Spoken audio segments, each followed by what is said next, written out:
Hi, this is Rick Fishers.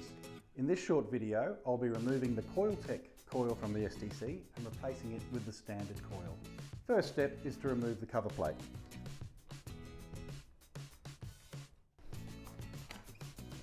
Next step, of course, is to undo the coil cable, unwind it from the coil shaft,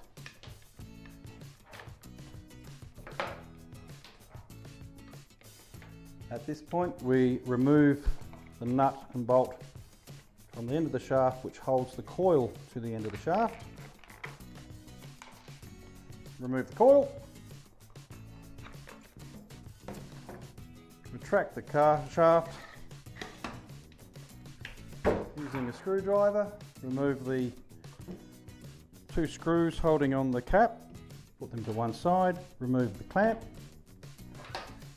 remove the Coiltek shaft. So now it's just a matter of knocking down the handle and moving the shaft to a 90-degree angle. Now, with the standard coil, attach the cap and ball chain.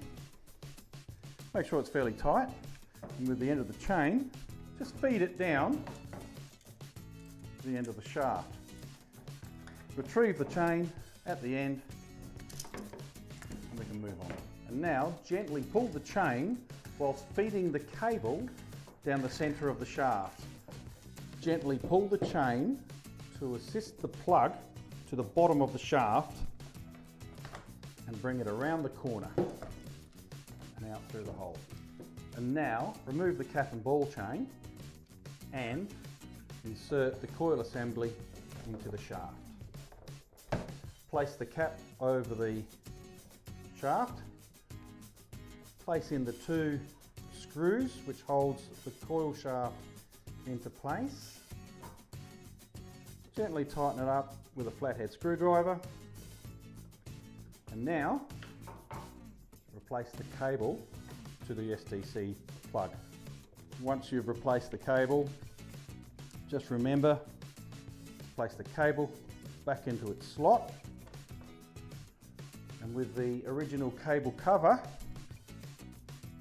place that on top of the cable connection area, and with the original hexagonal screws, tighten up. Once you've tightened up the hexagonal screws, don't forget to replace the cable pin. Place it in the shaft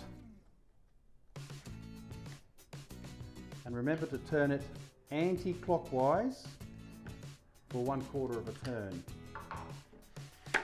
And now you're done.